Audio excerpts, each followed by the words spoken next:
오늘 말씀은 이제 예수님의 8가지 사역 중에서 8번째입니다. 다음 주부터는 삼손 이야기를 들어가고요.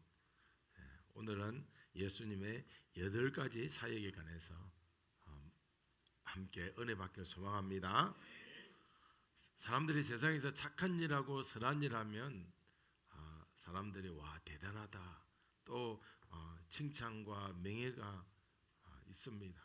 그리고 모든 사람들이 우러러보게 됩니다. 그러나 인생을 살아보면 그렇지 않다는 것도 느껴요. 착한 일을 하고 선한 일을 하고 난 이후에 오히려 칭찬과 격려와 존경이 아니라 착한 일을 하고도 선한 일을 하고도 핍박을 받는 경우가 있습니다. 그래서 예로부터 지혜로운 노인들은 뭐라고 했냐면 남의 일에 함부로 관여하지 말라. 또 불쌍하다고 함부로 도와주지 말라. 화를 당한다. 그런 말을 했어요. 인생을 살면서 누구를 위해서 다른 사람을 위해서 어렵게 해주고 또 착하게 도와주는 것이 꼭 필요해요. 중요합니다. 그런데 오히려 그것을 통해서 화를 입는 것이 이 타락한 세상에서 살아갈 때 보일 수 있는 현상입니다. 이수진 장군을 보세요. 이수진 장군은 나라를 위해서 온 목숨을 바쳐서 싸웠어요. 그러다 보니까 백성들에게 높은 인기를 얻었습니다. 그런데 그것이 화근이 되었어요. 나라를 위해서 목숨 걸고 싸운 것 때문에 화근이 되었어요. 왜냐하면 그 당시에 선조 임금은 도망 다녔거든요. 그러니까 이수진 장군 인기는 이만큼 올라가고 자기 인기는 내려가니까 이걸 해결하기 위해서 이수진 장군을 감옥에 가두고 고문하고 그랬거든요. 그러니까 역사적으로도 착한 일, 선한 일을 하고도 핍박받은 사람들이 많습니다. 인생 살다 보면 착하게 살고도 대접받지 못하고 실패한 자같이 어떻게 보면 스스로 인생의 무대에서 퇴장당하는 경우가 많습니다. 인생을 살다 보면 악하게 살았는데도 세상에서 무엇을 이룬 자처럼 떵떵거리며 사는 자들도 있어요. 반대로 세상에서 착하게 살고도 악인처럼 폐마되고 어렵게 사는 자가 많습니다. 인생이란 정상적이지 않은 경우가 허다합니다. 오늘 본문을 보세요. 오늘 말씀은 을을 위해서 박해를 받은 자는 복이 있다고 하십니다. 반대로 불의를 당하다가 박해를 받거나 불의와 악한 일을 하다가 감옥에 가는 것은 그 누구도 억울해하지 않아요. 불법과 불의를 행하다가 처벌받고 징벌받는 것은 매우 당연합니다. 이것은 누구나 받아들여요. 그래서 을을 위해 살았고 이제 을을 위해서 수고했는데도 그럼에도 불구하고 핍박과 박해를 받으면 누구든지 그것은 받아들이기가 힘듭니다. 살아계신 하나님께서는 어렵게 산 자들은 박해로부터 잘 지켜줘야 해요. 을을 위해서 자신의 생명까지 다 바쳤다면 그런 자는 실패자가 아니라 그런 자는 성공한 자로 남아야 할 것입니다. 하나님께서는 반드시 의인이 박해받지 않도록 지켜주시고 또 모든 사람들에게 존경을 받도록 역사해 줘야 합니다. 그런데 하나님께서 의인이 을을 행할 때 지켜주지 않고 박해받도록 내버려 둔다면 어느 누가 을을 행하겠습니까? 을을 행하다가 박해를 받는 종교라면 이 얼마나 고통스러운 종교이겠습니까? 세상에서 박해받는 것을 좋아할 사람은 아무도 없습니다. 그런데 하나님을 위해서 어렵게 살고 또 하나님의 계명을 지키고 다른 사람을 위해서 희생할 때는 모든 박해로부터 하나님께서 지켜줘야 될까요? 안 지켜줘야 될까요? 네, 지켜줘야 됩니다. 그런데 하나님을 위해서 살았는데도 계속해서 박해를 받는다면 그런 하나님 여러분 좋다고 따라가겠습니까? 조금 머뭇머뭇하겠죠. 성경에 나타난 기독교 계명들은 때때로는 너무 무겁고 때때로는 너무 지나칠 때가 있어 보입니다. 성경은 오늘 뭐라고 합니까? 을을 위해서 박해를 받으라고 해요. 그것이 복되다고 말하지만 생각해 보세요. 을을 위해서, 이게 을가 예수님이잖아요. 예수님 믿다가 사업이 망하고 자녀가 죽고 또 갑자기 집에 불이 나고 예수 믿다가 뭐 암에 걸리고 교통사고 당하고 그런 상황에서도 천국을 생각하면서 참아야 된다. 그러면 성경은 참으로 고통스럽고 성경의 계명들은 우리를 어렵게 할 것입니다. 오히려 성경은 이렇게 기록되어야 될 것 같습니다. 을을 위해서 살면 큰 복만 받습니다. 을을 위해서 살면 좋은 일만 생깁니다. 이건 누구나 들어도 고개를 끄덕이죠. 이렇게 기록되어야 할 성경의 내용이 가끔은 오늘 본문 말씀처럼 거꾸로 기록되거나 이상하게 생각할 만큼 어색할 때가 무척이나 많습니다. 그런 것들이 한두 개가 아니에요. 하나님 아버지께서 태초에 우리 인간을 창조하셨을 때 인간은 어려운 자로 창조되었습니다. 하나님이 처음 창조할 때 모든 인간은 어떤 죄도 없는 깨끗하고 어려운 자로 창조되었어요. 아담과 하와 이 두 사람은 너무 어렵게 창조된 의인이었기에 죄도 안 짓고 또 죄를 멀리하는 그런 인생을 살았어요. 어렵게 창조된 인간은 서로 간에 핍박하지 않고 박해하지 않았어요. 서로 존중하고 서로 이해하는 매우 훌륭한 존재로 하나님에 의해서 창조되었습니다. 그러나 인간은 타락해서 하나님 주신 어려움을 버리고 하나님보다 자기가 더 큰 자가 되고 싶어서 인간은 끝없는 나락으로 타락했습니다. 타락한 인간은 더 이상 어떤 의도 갖지 못하는 죄인이 되었습니다. 타락한 인간은 어렵게 살지 못하고 타락해서 서로 핍박하고 서로 박해하는 그런 관계가 되었어요. 타락한 인간은 자신을 창조한 조물주 창조주까지도 존경하지 않는 그런 자가 되었습니다. 타락한 인간은 서로 존중하지 않고 자신도 핍박하는 거예요. 자신을 핍박하는 거예요. 인간이 타락했기 때문에 자신도 핍박하면서 인생을 살 뿐만 아니라 서로 간에도 핍박하면서 사는 그런 존재로 인생을 살아갑니다. 타락한 인간은 누구를 박해할 때 이런 말할 수 없는 쾌감을 느껴요. 자신에게 모욕당하는 자가 내 앞에 비굴하게 있으면 쾌감을 느끼는 것이 우리 타락한 인간의 실제입니다. 그래서 인생을 살면서 누군가에서 핍박을 받으면 괴롭지만 내가 누군가를 핍박할 때 느끼는 그 카타르시스는 이루 말할 수 없는 타락한 존재가 바로 인간입니다. 오늘 성경에는 인간이 감당할 수 없는 크고 어려운 계명들이 많이 있는 것을 알 수 있습니다. 그러나 우리 인간들이 이 계명들을 다 지키려고 애쓰다 보면 신앙생활은 무척 고달픕니다. 그러나 오늘 성경 말씀은 특별히 오늘 본문 5장 10절 말씀은 예수님의 8가지 사역 중에서 마지막에 해당하는 본문이에요. 예수님은 공생애를 시작할 때 이 본문으로 설교하셨습니다. 이 본문은 예수님이 타락한 인간들을 구원하기 위해서 예수님이 구원자로서 어떤 일을 감당하는지 자신을 드러내시고 자신의 사역을 말씀해 주는 본문입니다. 이 말씀을 잘못 이해하면, 오늘 10절 말씀을 잘못 이해하면, 잘못 생각하면 우리가 이루어야 되겠구나, 인간이 이루어야 되겠구나, 그렇게 되면 엄청나게 힘든 말씀이에요. 이 본문은 인간들이 감당해야 할 말씀이 아니고 예수님이 감당하려고 기록된 본문입니다.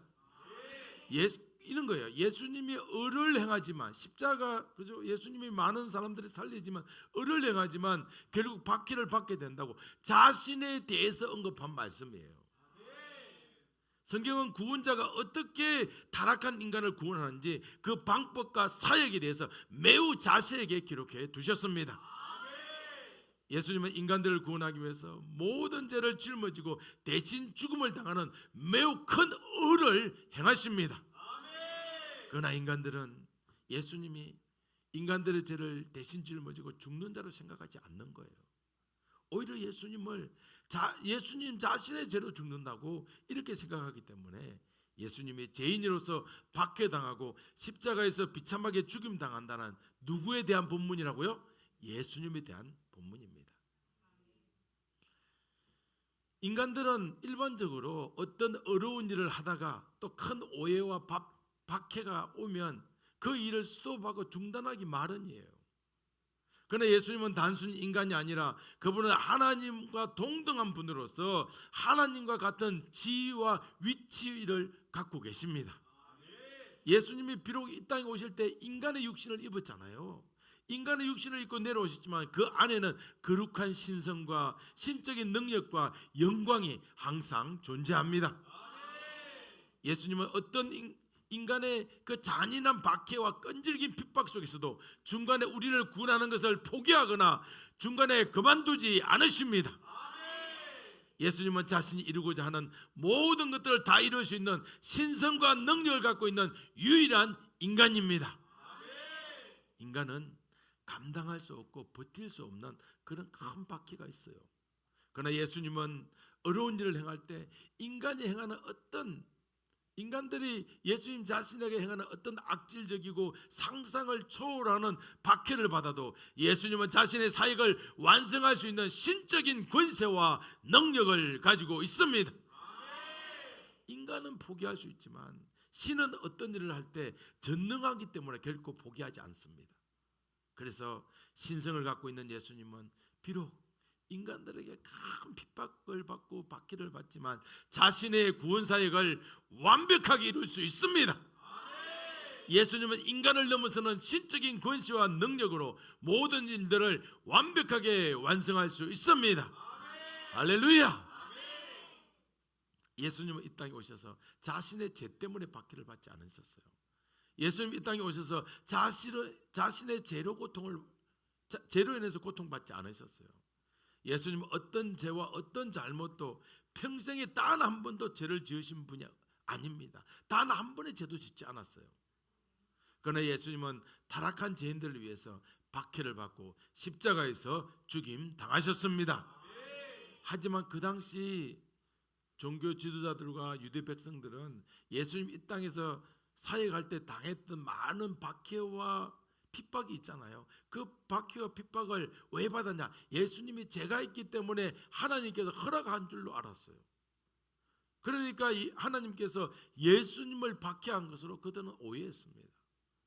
예수님이 십자가에서 죽임을 당할 때 예수님이 죄인들을 구원하고자 죄인들의 모든 죄를 다 짊어지고 십자가에서 죽으셨습니다. 그러나 유대 백성들, 종교 지도자들은 예수님의 엄밀한 죄를 지었기 때문에 하나님의 진노로 십자가에서 죽었다고 그렇게 생각했어요. 예수님은 자신의 죄가 아니라 타락한 모든 우리의 인간들의 죄를 짊어지고 죽으셨습니다. 반대로 유대 백성은 어떻다고요? 오해해서 예수님 자신의 죄로 고난당하고 십자가에서 끔찍한 죽음을 당했다고 예수님을 책망하고 욕하고 저주를 했습니다. 이렇게 예수님의 구원 사역은 오해와 모욕과 저주의 길이었습니다. 그 예수님께서 이 땅에서 사역하실 때 유대인들과 종교 지도자들은 있잖아요. 점점 더 노골적으로 예수님을 돌로 쳐 죽이려고 했습니다. 그래서 예수님은 예루살렘 근처에 가기가 두려울 때가 있었어요. 가기 힘들 때가 있었습니다. 그렇게 예루살렘 성을 떠나서 바깥에서 빙빙 돌고 있을 때가 있었어요. 그때 갑자기 예수님이 사랑하던 친구 나사로가 어떻게 해요? 죽었습니다. 유일하게 성경에 나오는 유일한 친구 이름이 예수님의 친구 이름이 누구라고요? 나사로예요. 물론 우리 모두를 친구라고 하지만 공식적으로 개인적인 이름을 대고 말한 사람은 나사로밖에 없습니다. 예수님은 사랑하는 나사로를 살리기 위해서 유대 땅으로 다시 들어가십니다. 나사로의 집은 어디에 있냐면 베다니에 있어요. 예루살렘 성하고 2, 3km밖에 떨어지지 않은 곳이에요. 예루살렘과 가까운 지역에 있어서 위험 부담이 많았어요. 하지만 예수님은 이런 죽은 생명을 다시 살리기 위해서 죽은 자를 다시 살리는 어려운 일을 하기 위해서 박해가 심했던 유대 땅으로 제자들의 만류에도 불구하고 모든 위험을 감수하고 다시 들어가십니다. 우리 함께 PPT를 보겠습니다. 요한복음 11장 7절부터 11절 말씀입니다. 우리 한 절씩 교독하겠습니다. 그 후에 제자들에게 이르시되 유대로 다시 가자 하시니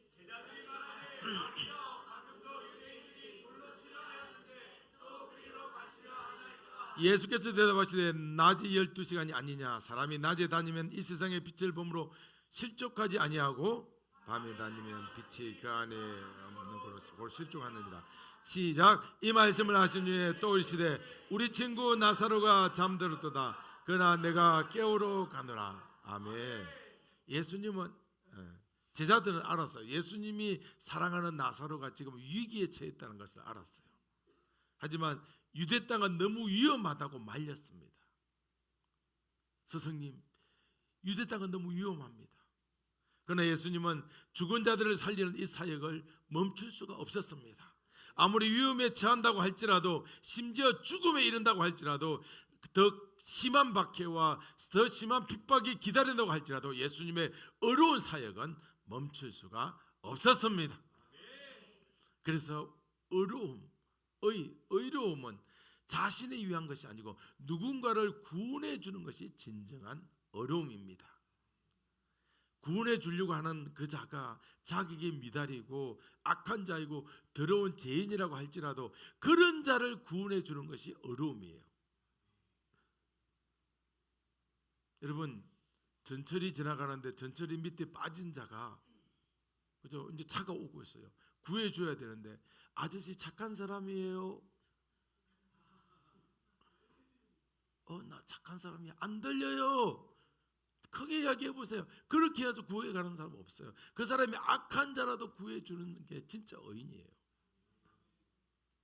예수님의 의에 비하면 아무것도 아니지만 그런 거예요. 구원해 주고자 하는 자가 자격 미달이고 악한 자이고 더러운 죄인이라고 할지라도 그런 자를 구원해 주는 것이 바로 어려움입니다.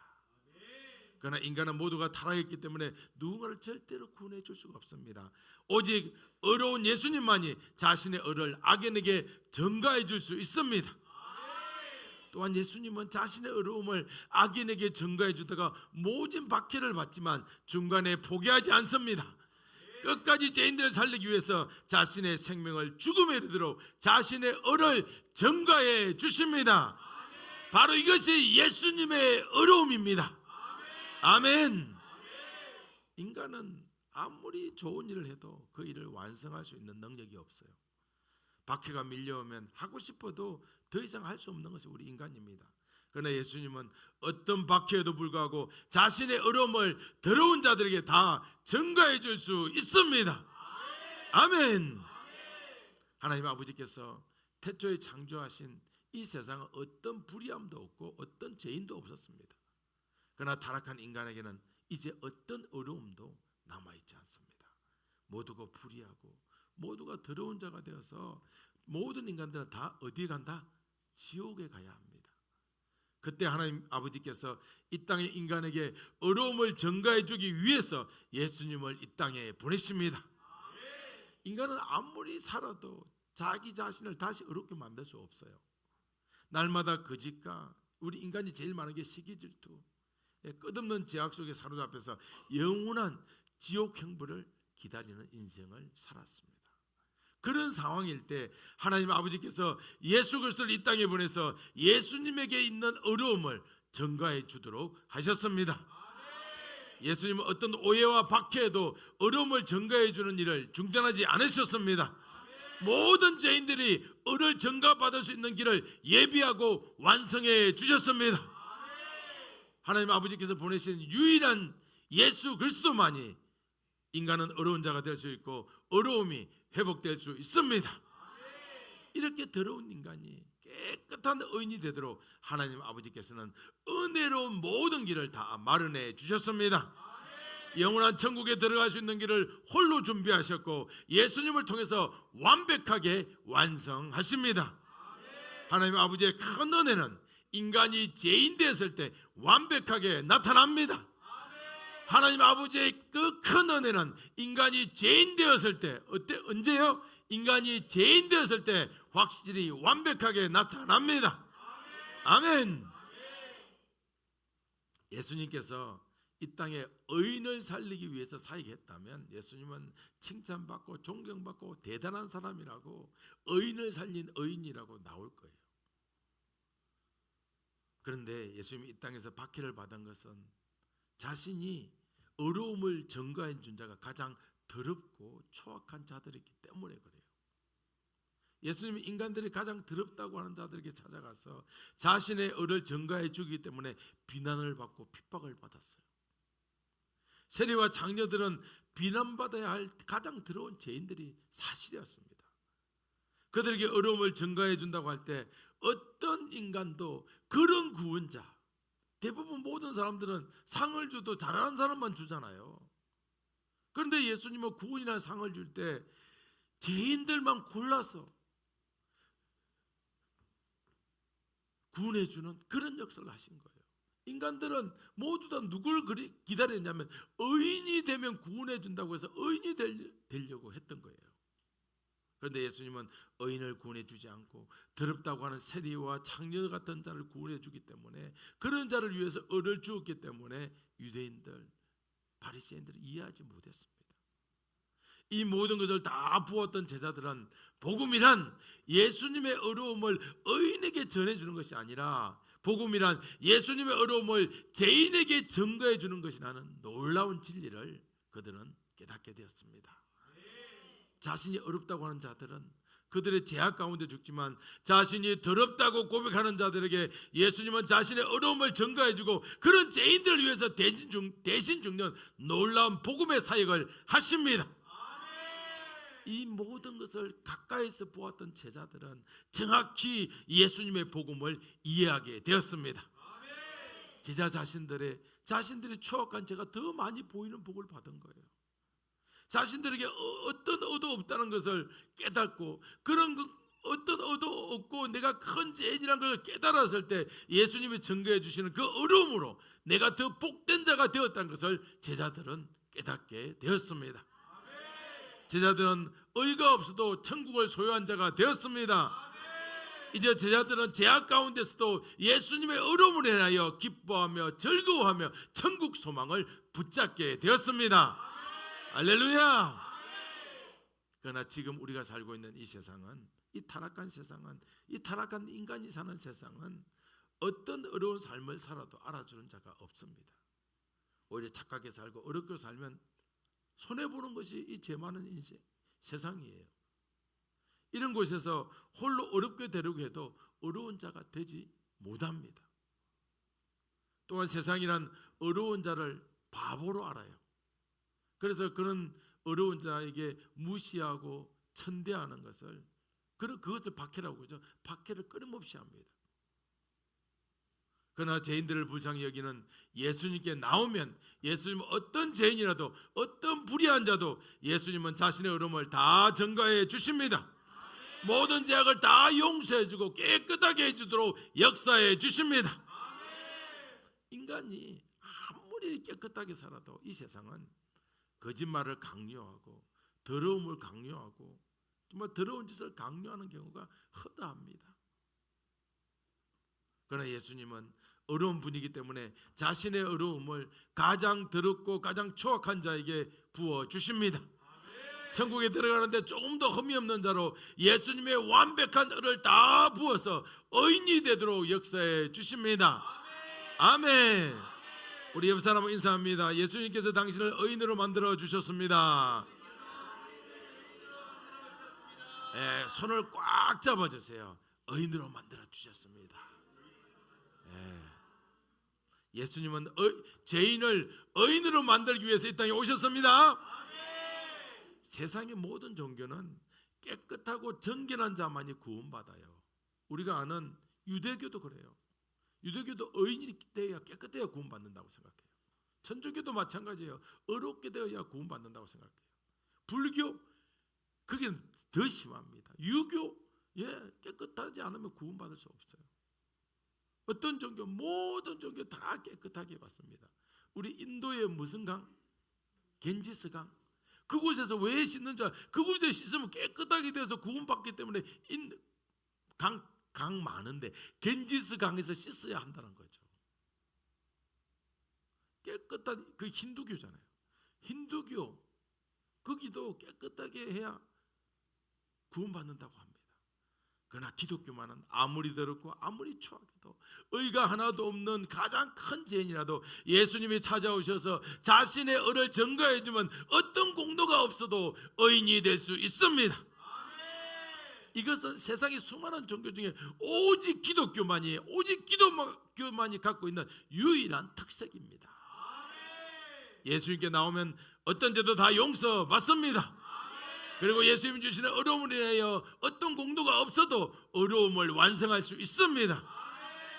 그러나 반대로 예수님께 나오지 않으면 깨끗하고 어렵게 살려고 노력해도 결코 어려운 자가 되지 못하고 끝내 어디 간다고요? 지옥 갑니다.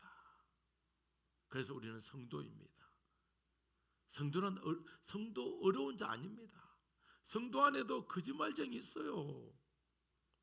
성도 안에도 시기와 미움, 질투가 끊이지 않습니다. 교만이 꺼지지 않습니다. 한때 성도이지만 실수해서 감옥에 가는 사람도 있어요. 그러나 성도는 자신의 공로와 자신의 어려움으로 천국 가는 자가 아닙니다. 성도는 예수님 주신 어려움을 전가받아서 의인이 된 자입니다. 세상은 성도의 정체성, 기독교인의 정체성을 어려운 자라고 생각합니다. 그래서 기독교인은 착하고 어렵게 살아야 된다고 해요. 그래서 기독교인이 사고를 치고 문제를 일으키면 바로 MBC에서 제일 먼저 공격합니다. 그러나 기독교의 복음의 진리에서, 우리 기독교 복음의 진리에서 성도의 정체성은 아무리 더럽고 아무리 추악해도 예수님이 전해준 어려움으로 어려운 자가 됩니다. 아멘. 그러니까 세상이 바라보는 성도의 정체성과 또 복음으로 바라보는 성도의 정체성은 다르다는 거예요. 성도는 죄가 없는 자가 아닙니다. 죄가 아주 많아도 예수님이 전해준 어려움으로 모든 죄가 다 용서받고 천국에 들어가는 자가 바로 의인입니다. 성도의 인생을 어려움의 시각에서 잘 살펴보면 의가 하나도 없는 죄인이에요. 그러나 성도가 세리와 장녀라고 할지라도 세상에서 더럽다고 박해를 받은 그런 추악한 인간이라도 예수님께서 자신의 의를 주면 갑자기 의인이 됩니다. 갑자기 의인이 됩니다. 이것이 복음이고 이것이 진리예요. 할렐루야. 이런 복음과 이런 진리를 이해하지 못하고 받아들이지 못하는 사람들 부지기수입니다. 그러나 죄인이 의인이 되는 것이 아무리 기분 나빠도 이것이 복음의 핵심이고 이것이 진리입니다. 아멘. 예수님이 십자가에서 죽으실 때 좌우에 강도가 달렸어요. 그런데 갑자기 한 명이 자기 죄를 뉘우쳤습니다. 여기 성경이 자세히는 기록 안 됐지만 이게 정확하게 뉘우친 거예요. 그 뉘우친 게 뭐냐면 우리가 행한 일에 상당한, 우리는 우리에 대한 보응을 받는 것이다. 자기 죄를 회개하는 거죠. 근데 이분은 죄가 없다. 정확하게 아는 겁니다. 십자가에서 죽기 전에 그리고 뭐라고 하냐, 나를 기억해 달라고 그래요. 저를 기억해 주세요. 그래서 그 사람은 어떻게 됐어요? 예, 구원 받은 겁니다. 이 사람이 금식했어요? 회개 기도했어요? 뭐 회개한다고 예배했어요? 그렇게 하지 않았어요. 죽기 전에 자신의 더러운 죄를 다 용서해 달라고 할 때 예수님은 죄만 용서해 준 것이 아니고 그런 자를 즉시 의인으로 만들어서 그 당일날 천국으로 데려갔습니다. 우리 한번 읽어볼까요? 누가복음 23장 39절부터 43절입니다. 시작. 달린 행악자 중 하나는 비방하여 이르되 너와 우리를 구원하라 하되 하나는 그 사람을 꾸짖어 이르되 네가 동일한 정죄를 받고서도 하나님을 두려워하지 않느냐. 우리는 우리가 행한 일에 상당한 보응을 받는 것이니 이에 당연하거니와 이 사람이 행한 것은 옳지 않은 것이 없느니라고. 이르되 예수여 당신의 나라에 임하실 때 나를 기억하소서 하니 예수께서 이르시되 내가 진실로 내게 이르노니 오늘 내가 나와 함께 낙원에 있으리라 하시니라. 아멘.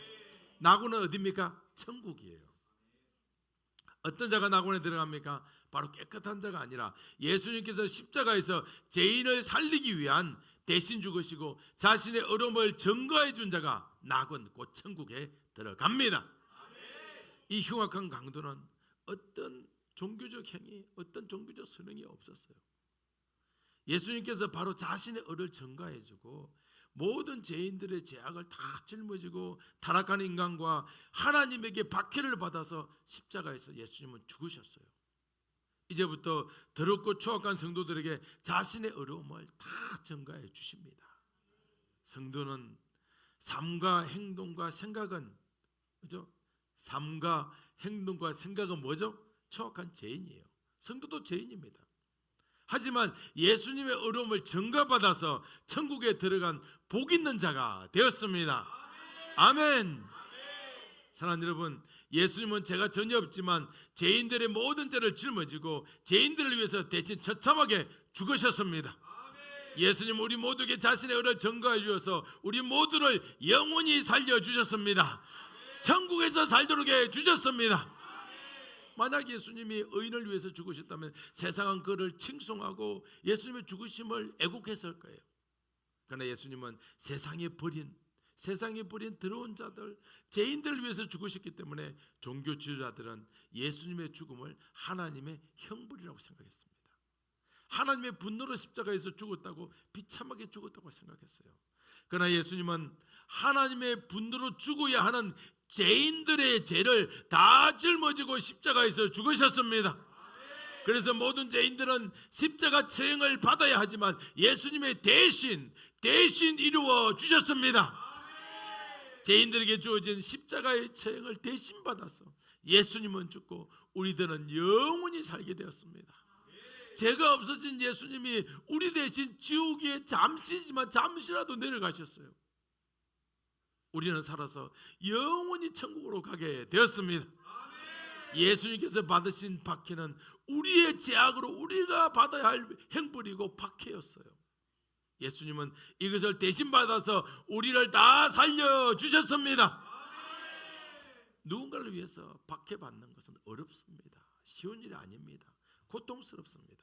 그러나 예수님은 어려움을 전가해 주기 위해서 박해받기를 주저하지 않으셨어요. 이제부터 우리는 예수님처럼 어려움을 행하다가 오해를 받고 박해를 받아도 그것으로 인해서 복되다고 생각해야 합니다. 할렐루야. 어떻게 해요? 복되다. 같이 해봅니다. 시작. 복되다. 그러니까 다른 사람을 위해서 오해받고 박해받는 거 복되다고 생각해야 합니다. 천국에서 모든 것을 다 갚아주실 그 주님을 생각하시기 바랍니다. 어린 자식들을 위해서 박해를 받아야 하고 어린 신앙인들을 위해서 박해를 받아야 해요. 그런 자들이 교회에서 예수님을 닮아가는 자인데 그런 자들이 가장 존경받고 가장 훌륭한 자들입니다. 죄인을 비난하고 죄를 책망하는 것은 더러운 정치인들도 잘해요. 교회 안에서 비난과 책망을 우리 스톱해야 합니다. 교회 안에서 죄인을 위해서 대신 박해받은 예수님처럼 신앙이 약하고 어린 자들을 위해서 박해받을 수 있는 자가 되도록 해야 합니다. 아멘. 누가 나보다 신앙이 어릴까요? 나 말고 전부 다 신앙이 어리다고 생각하세요. 그래서 그런 자들을 위해서 대신 내가 박해받는다는 그런 자세를 우리 모두가 가지시길 부탁합니다. 그렇게 할 때 예수님은 자신을 닮아가는 자를 가장 사랑하고 가장 기뻐하십니다. 교회란 죄인을 가로막는 곳이 아니에요. 교회란 죄인들에게 예수님의 의를 전가해주는 영혼을 살리는 은혜로운 장소가 되어야 합니다. 사랑하는 여러분, 지금 이 시대는 성경을 잘 모릅니다. 복음이 뭔지도 몰라요. 예수님은 의인을 위해 죽었는지 죄인을 위해 죽었는지 진리를 혼동하는 시대입니다. 예수님은 의인을 위해 죽지 않고 세리와 장녀 같은 죄인을 위해서 죽었다고 성경은 수없이 증거하고 있습니다. 예수님은 죄인의 죄를 대신 짊어지고 십자가에서 하나님과 사람에게 박해를 받으면서 죽었다고 성경은 분명히 기록해요. 그러나 이 세상 사람들은 성경을 윤리서적으로 도덕적인 책으로 이해하고 있어요. 성경을 너무나 오해하고 있습니다. 성경을 제대로 알지 못하기 때문에 이단들이 성경 가르치면 와 하고 다 빠집니다. 그것이 복음인지 거짓인지 구별도 못해요. 통일교에 빠진 사람들 성경 잘못 푸는 거 듣고 가는 거예요. 또 요즘 구원파들 있잖아요. 요 앞에도 구원파들 많아요. 구원파들 또 신천지에 빠져서 복음을 잊어버립니다. 그래서 우리는 날마다 성경을 깊이 읽어야 합니다. 할렐루야. 예수님 중심으로 성경을 깊이 읽어야 합니다. 성경의 복음이란 의인을 살리지 않고 죄인을 살립니다. 성경을 정확히 알면 자신을 미워하지 않는 거예요. 자신을 인생의 실패자라고 하지 않는 거예요. 내가 보기에는 나는 잘하는 거 하나도 없고 하나도 없어요. 그런데 예수님께서 자신의 의를 증가시켜 준 의인이라고 생각하기 때문에 자신을 미워하고 핍박하지 않습니다. 할렐루야. 한번 해봅시다. 나를 핍박하지 않겠습니다. 자책하지 않겠습니다. 할렐루야. 성경의 복음은 날마다 우리를 일으켜서 예수님의 어려움으로 의인의 삶을 살도록 역사하십니다. 성경의 복음은 항상 우리를 실패자가 아니라 우리를 완성자로 평가해 주십니다. 우리는 살아생전에 우리에게 베푸시는 우리 주님의 복을 다 헤아려 볼 수 없어요. 다 세워 볼 수 없습니다. 우리의 남은 인생 수많은 제약이 기다리지만 우리 남은 인생에 수많은 예수님의 어려움을 맛보게 됩니다. 그래서 우리가 죽을 때 죄인으로 죽지 않고 의인으로 죽습니다. 우리는 천국으로 바로 갈 수가 있습니다. 바로 가게 됩니다. 이것이 바로 영원토록 우리에게 임하는 엄청난 복입니다. 할렐루야. 그래서 이번 주 미션은 주보에는 예수 시작 1페이지 2페이지 읽기로 했는데 밤에 새벽에 기도하면서 그게 아니에요. 요즘 예수 시작책은 너무 잘 읽으니까 그냥 읽은 거 계속 하시고 우리 그 밖에 나가면 부흥회개 기도문이 있어요. 그걸 하루에 2번 이상씩 한번 읽어보세요. 저도 밤에 어제 저녁에 그걸 서서 읽다가 막 가슴이 이렇게 부풀어 오르고 뭔가 끓어오르고 그러는 거예요. 그러면서 눈물이 나 서서 눈물을 흘렸어요. 그렇구나. 그래서 그 내용이 이래요. 제가 이제 각 리더방에 보내야 되는데 그 두 쪽으로 나누면 왼쪽은 내가 기도하는 거. 우리가 이 자리에서 모였습니다. 그럼 이 자리에 우리 다 모이는 나 혼자 기도하는데 왜 이게 무슨 그렇게 아니고 내가 예수님하고 이 자리에 모인 거예요. 그래서 그렇게 이해하시고 그 우리 뭐 이렇게 복수 이런 거 신경 쓰지 마세요. 나하고 주님과의 관계예요. 우리는 예수님을 사랑합니다. 그러니까 우리 모두가 다 사랑하는 줄 알고 그중에 안 사랑하는 사람도 있어요. 그런데 우리이지만 그중에 나라고 생각해야 되는 거죠. 복수라고 해서 우리 그걸 거기에 너무 매이지 마세요. 아셨죠?